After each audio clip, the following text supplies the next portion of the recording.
dengan kebijaksanaan dari Pak Enggar saat itu, Menteri Perdagangan menetapkan bahwa Bitcoin sebagai komoditas. Kemudian di follow up oleh Bapepti, dibuat aturannya. Dan sekarang OJK katanya mau ikut mengatur kan. Tahun depan katanya bakal diatur di bawah OJK. Nah, setelah ini semua aturan sudah rapi kan baru kemudian pemain-pemain besar bisa masuk ke Indonesia nih. Ya memang pasar kita tergerus. Ya, tapi saya kira itu lebih baik sih. Kalau ada pelindungan dari regulator itu akan lebih baik. Menarik, Pak. Nah, ini ngomongin soal kan Pak Oscar bilang tadi Bitcoin kan dideklar di Indonesia sebagai komoditas.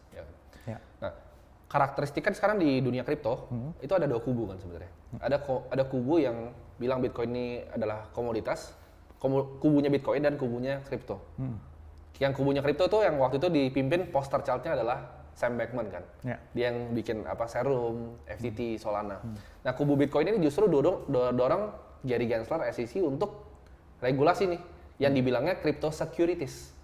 Karena mereka punya karakteristik kayak security. Contohnya misalnya kalau komoditas, misalnya kita punya kayu gitu kan Pak. Kita nggak bisa Pak Oscar nimbun kayu terus bilang kayu lain nggak bermanfaat kayak Bitcoin. Jadi nggak ada yang kontrol. Sedangkan kalau Ethereum dia bisa ubah kan dari PoE ke POS. Dia bisa tambahin supply-nya, dia bisa decrease supply-nya.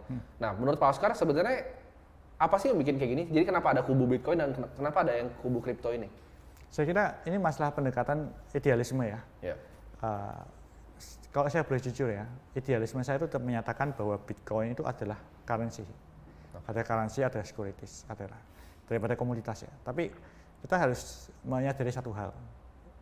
Pada saat kita berbisnis, pada saat kita hidup di negara ya, kita nggak bisa menabrak semua aturan yang ada. Waktu itu ini pembicaraan saya dan partner saya tahun 2015. Karena waktu itu saya di sidang di Bank Indonesia, ini persidangan yang lain. Di sidang lain, sering di sidang ya? Di sidang kita benar-benar dipanggil Bank Indonesia, yang kemudian di-spot sama wartawan itu, yang Oscar, bos Bitcoin Indonesia dipanggil Bank Indonesia waktu itu, saya ingat banget judulnya. Tiba-tiba waktu saya habis meeting, dikerubungi wartawan. Karena kita harus tahu di Indonesia ini ada undang-undang rupiah kan.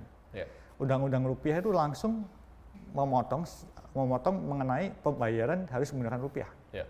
Semua currency lain itu nggak bisa, termasuk US dollar nggak bisa buat pembayaran.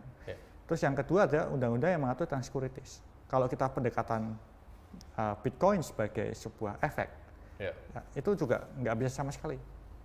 Jadi kalau misalnya kita bicara itu ya agak susah. Makanya saya suka nggak suka, kita idealis nggak idealis, terpaksa di Indonesia itu harus menjadi komoditas. Karena kalau kita nggak memilih menjadi komoditas, yang terjadi adalah Bitcoin tidak mempunyai tempat di Indonesia.